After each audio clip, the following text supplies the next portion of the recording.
Hello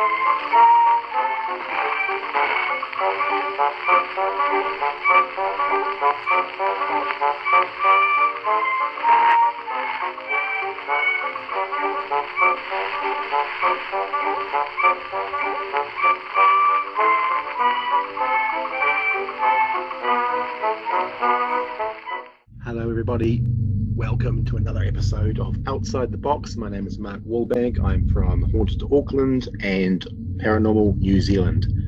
So welcome to another episode. This episode is number 20. Episode 20 of Outside the Box.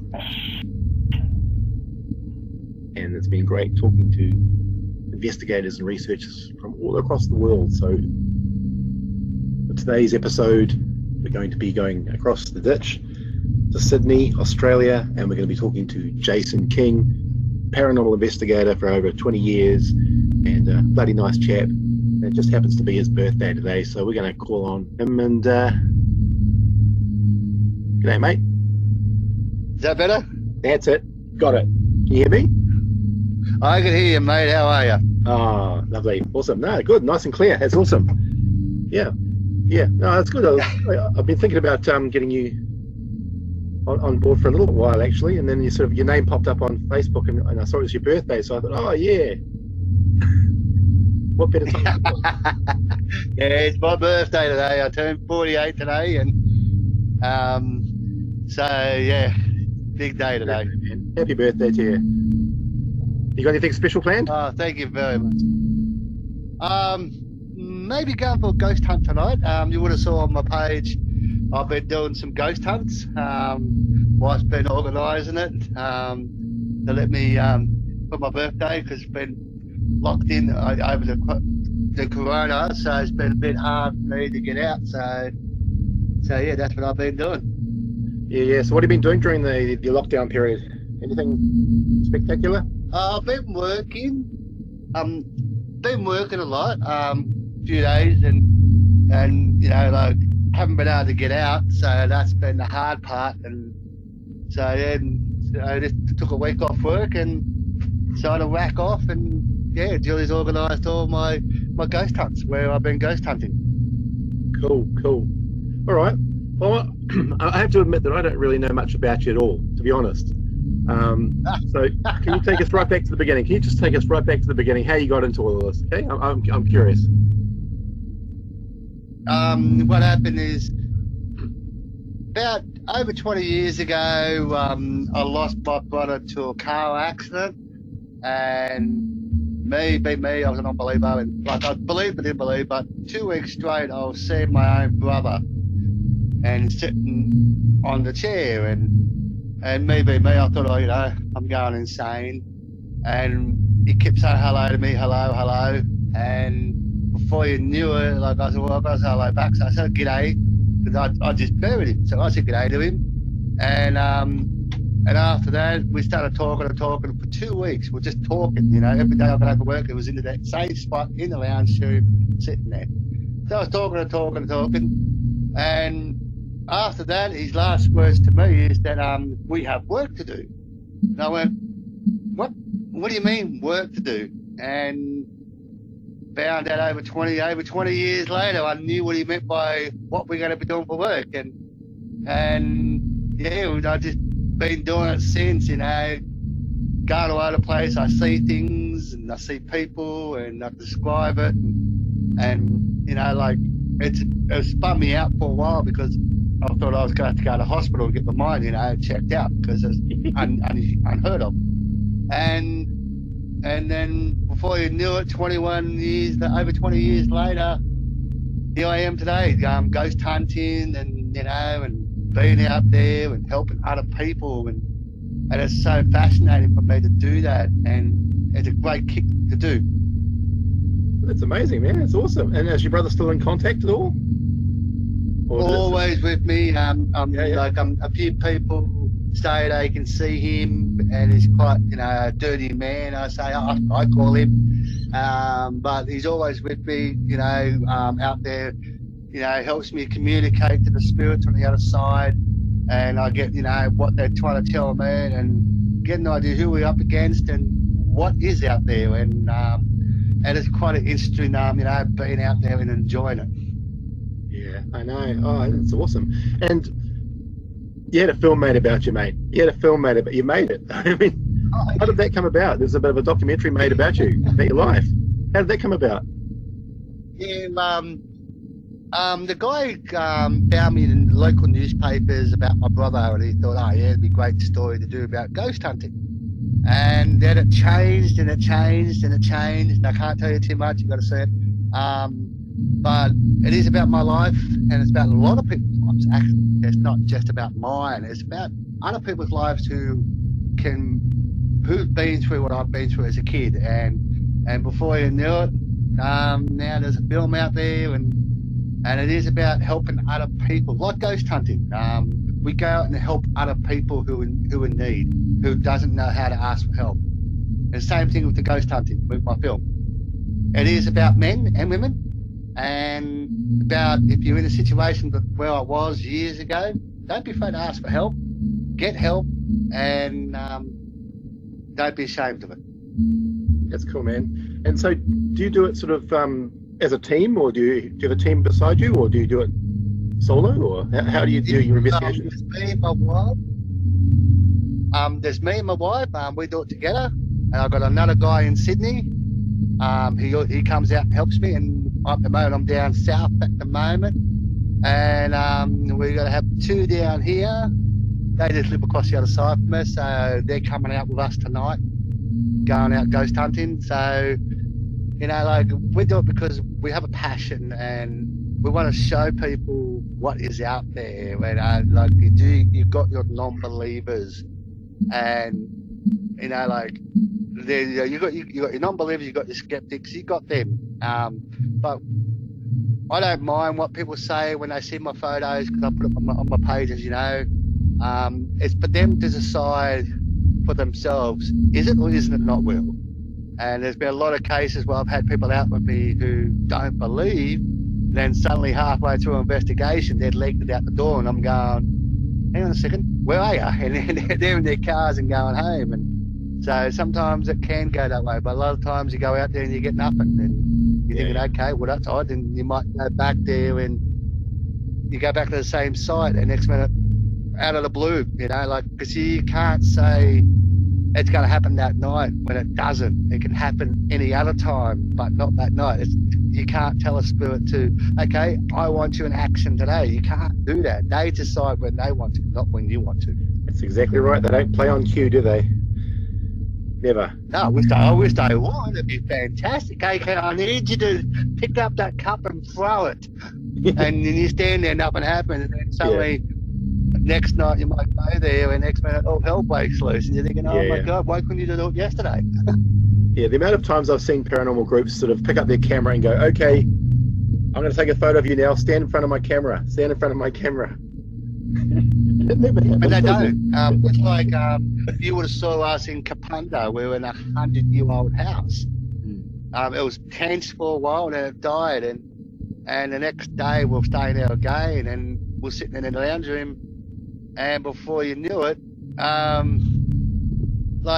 something happened that night and the following night, so it's very hard to be able to do anything. So what was your first case then? The first investigation that you took on? Over 20 years ago. I think when my brother, one day I was at home and I had the urge myself to get in the car and drive. I didn't know why. So I drove to this graveyard. Don't know why I went to this graveyard. Drove in, had no idea. Drove all the way to the back, and I saw a lady. I got out of the car, she was just buried, her husband found out. And I was telling her about her husband. And the lady looked at me and said, do you know my husband? I said, no, I don't. So I passed on some messages from him. And she was, in stitches of crying and stuff like that. And then I left. And a couple of weeks, about a month or so, I went back. I don't know why. I went back to the same graveyard, drove all the way there. And a lady was sitting there waiting for me. And she goes, thank you very much. What you said was true. And it gave her closure. And then after that, before you know it, then my mate started talking to me and started saying, "Hey man, you should build a Facebook page up." You should. I said to me, "Who wants to see this stuff? Like, who wants to see my photos and EVPs and all that?" He goes, "People will." So they'll nag me, and before you knew it, 21 years later, I have a few good friends, and and people do ask for help, and that's what I do today. Go out and help a lot of people. And have you ever had an experience that made you really sit up and go, "Wow, amazing! That was incredible"? Like, what's been the most, awesome experience? Time,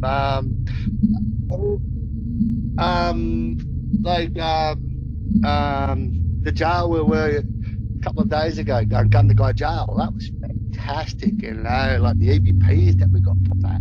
I still got to upload that yet. I'm still going through it all. Being in old hospitals and you hear your name being yelled out from a distance, and you're going, "Who's in there?" And it's you and your team, and you're looking around for this. It's pitch black, can't see nothing besides through your camera, and footsteps running up behind you, or being scratched on the back, or your neck gets scratched.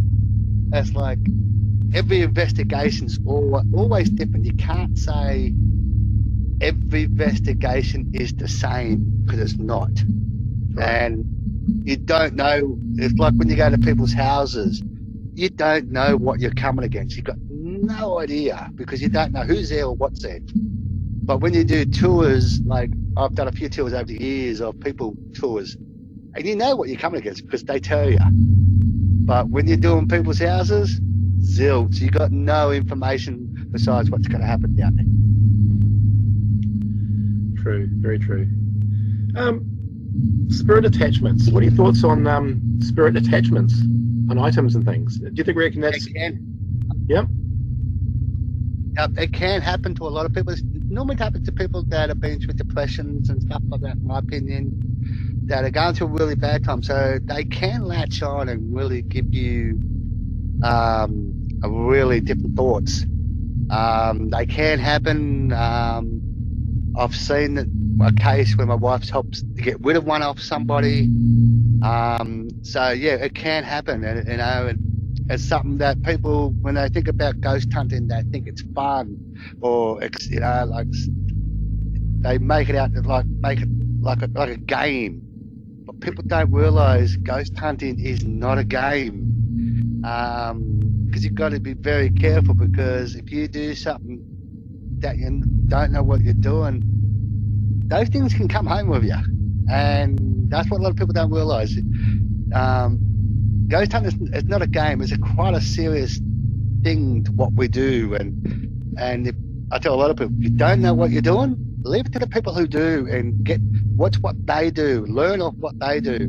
So read books, read stuff about it before you go out and do something like this, because it's not a game. It's quite a serious thing when you're out there and you're getting scratched and stuff like that, or things come home with you. So you've got to be very careful when you're out there ghost hunting. Yeah, I mean, it surprises me the amount of people that, I mean, we're dealing with a field that is built around a lot of, mostly unknowns. We don't know what we're dealing with. We don't know anything about them, really. We know very, very little. And so how can you sort of rush in there? I mean, I've met so many thrill seekers that are in this just for fun and shits and giggles, and they'll just power in there, wanting, as you say, it's a fun activity. It's a social thing. But you need to think it through. It's important to know a few facts and what could happen from those that are actually out there experiencing it for themselves. Yeah. I think exactly right. Go out with people. If you're going to get involved in the paranormal world, it's really important that you watch other ghost hunters, like other paranormal teams. Maybe go out with them, understand what they're doing. Get it under there is rules, you know what I mean? There's a lot of rules. You can't evoke, you can't do this, you can't, you've got to be very careful of what you do when you're out on an investigation. And that's what a lot of people who I've come across over the years, I've seen paranormal teams come and I see paranormal teams go. And what I've seen in the paranormal teams, sometimes other groups think they're better than others, but we're all the same. We all got to work as a family, not, oh, I'm better than you or I'm better than that. It doesn't happen that way. And that's what I like when I take out people with me. You know, like, for example, there's a group in Melbourne I know really well. Like, I go down to the Melbourne Expo too. And, like, it's about meeting other ghost hunters and being a family to say, in case one day I might come up against something I can't handle, but I know a team that can. Yeah. And they do the same for me. You know, like, we've got to work as a family, not as one team. I'm better than this team. There's no such thing as a better team. Yeah. Who was that team? Give them a plug. Give them a plug. That has to be Sula down there down in Melbourne. You know Sula? I know Sula. Yep. It's Sula, and then you got Alan Tiller down in South Australia. Good old Alan. You got Mia up in New Zealand. You know what I mean? Like, they're like a family, and that's what it's about. It's being a family. And if you've got a question, you're not sure, you can turn to these people. And that's what I tell a lot of new people. If you don't know something, ask a question to the people who have been in the industry a long time. And maybe go out with them and see what they do. And also we tell them, you've got to protect yourself. Yeah. And, okay, equipment. Do you use equipment at all? If so, what's your favourite piece? Yes, I do. Probably the voice recorder and the ghost box. And yes, I like setting up the cameras, the video cameras, because sometimes you might catch something. You don't realise what moves in front of you. So they're probably my three things I like the most. Is the ghost box, the voice recorder, and the video gear. Right, yeah. For me, it's video. I love video cameras, because that way you're getting video as well as audio, so it's quite important for documenting. Yeah, it is. One of the popular theories that are out there at the moment that we all I think we all pretty much agree with or work along with is that ghosts, if they are real, then they are created they're made of energy and they absorb energy to manifest and all sort of thing. Do you feel that's a valid theory or? Yes, it is 100%. They are made out of energy, and that's what a lot of people got. As I say, when the new people come through, study, learn, read, and do everything, because they are made out of energy. My wife's just walking past over here. Hang on. This is my CEO. This is the CEO of my company. She tells me this is what we're doing today, and I go, beautiful. And all I do is just find new locations for him to explore. That's all. Yeah. So, but anything for his birthday? He's very talented in this. Any ghosts for his birthday? Happy birthday, babe. Yeah. We're celebrating. We're in our little holiday home down the coast, so. Right. Are you in lockdown down there? Not in New South Wales. Victoria's on stage 4, but at the moment, New South Wales is still allowed to, like, they've got a social distance in certain like with restaurants and clubs, there's only a certain amount of people allowed. But when you're allowed to travel anywhere within New South Wales for recreation at the moment. Right, cool. Excellent. Oh, awesome. Jason. So we're taking advantage of it. Yeah. We're in lockdown at the moment as well, so yeah. Oh yes, I heard about Auckland. Sorry to hear. Yeah. It's all right. I'm off work anyway with a broken wrist, so it doesn't really affect me much. I can't really do much. Poor thing. Oh, that's double unlucky. Yeah, I know. Oh well. I'm off work anyway, so it's all good. Yeah. Okay. I love New Zealand. Oh, I do too. It's a great place. We stayed at Waitomo Hotel once. Oh yeah. I probably can't pronounce it properly. I don't sound very Kiwi. Sorry. Waitomo, yeah. Yeah, I stayed there because it reminded me of the hotel in The Shining. Yeah. It's a great and I place. heard that's haunted. Yeah, there's a few ghosts there apparently. We're trying to get back in there again. Yep. Awesome. I'm going to let you get in. Sorry, guys. It's all right. So, yeah, Jason, so you're amongst the scene there, I take it? You're amongst the paranormal scene over there. From what you've seen, how do you Oh, think? Yeah, you're amongst the scene over there in Australia, paranormal scene. You've seen how teams work and the things that are going on and all that sort of thing. How do you feel paranormal research will progress over in Australia, from what you can tell at the moment? How can we move forward? It's going forward. To me, it is going forward. You know, there's a few teams that got to learn to understand there's no number one team. We all should be a family as one. It's like New Zealand paranormalers and Sydney paranormalers, Queensland. We all should work together as one. And if that happens in the paranormal world, it'd be better because then we could all work together, not against each other. You know, like I might get something in my film and I'm not sure. I might send it to you and go, hey, what's your opinion about this? It's about getting opinion from different team members and see what they see or what they don't see. You know what I mean? It's about working together as a team in the paranormal world. Yeah. Well, that's why I do this networking. That's why I do these videos. That's why I talk to people like yourself and hundreds of other people all around the world. I keep in touch with them all. And I'm a firm believer in networking. I think that's very important in this field. I think we need to all talk together. We need to, if we don't work together, at least talk with each other. And I think that's pretty important. That's it. Talk, you know. Go and like their pages too. Yeah. Go and get on their pages, like theirs, and yeah. Invite them to your page. Maybe, you know, if they got something to show, let them show them on your page too, not just your work. Yeah. It's about networking. Let them share their stuff on your page, and you know that's how it should be. Exactly, I totally agree. And I've learned. I mean, just by doing these little videos with various people around the world, I've actually learned quite a bit myself. And I've been doing this all my life, and I still know bugger all. But just through talking with people, just openly talking to people and communicating, you're learning all the time. So it's a good thing. Yeah. It's a good thing. Yeah. In the paranormal world, as I say, well, I've been doing it for over 20-something years now, and I'm still learning today. You know, and I can't say, you know, a professional ghost hunter. Yes, I've been in it for a very long time, but doesn't matter how long you're in it, you always learn something new tomorrow or learn something new the next day. From some other team that might do something different, you go, wow, never thought of that. So you're always going to learn something in the paranormal world. Exactly. We're at the very tip of the iceberg, aren't we, really? There's so much below the surface. That's it. There's so much, you know, you've got to learn, and, you know, and someone might do something different, or I might do something different for somebody else.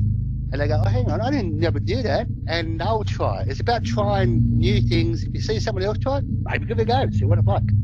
And just when you've got things figured out for yourself, something happens and it changes your whole views. It's happened to me numerous times. It does. It really does. Yeah. It happened to me a lot of times. Yeah.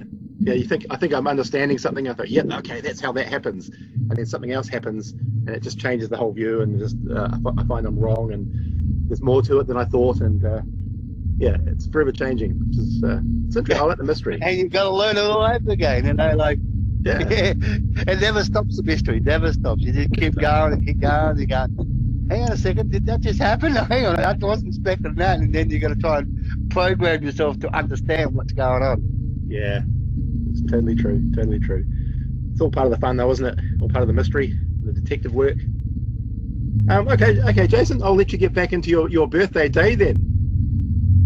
It's been great talking to you, man. And when I do get to New Zealand, I'm coming to see you, and we're going to go on a ghost hunt together, okay, mate? Call me up. I'm going to be coming over to Australia in the new year. I was hoping to get over there this year, but of course lockdown happened, so that all my plans went out the window. But next year I'm definitely going to come over. Don't know whereabouts in Australia I'll be, but I'm definitely coming over. I'm keen to see Ellen and all those guys again, so no worries, just hook us up, mate. Let me know when you're here, mate. We'll take you out. We'll do that. Okay, Jason, good to talk to you, man. Let's just stay in touch, okay? No worries, buddy. Happy birthday, and keep it rocking. Yeah, for sure, mate. Anytime. Okay, see you, man. See ya.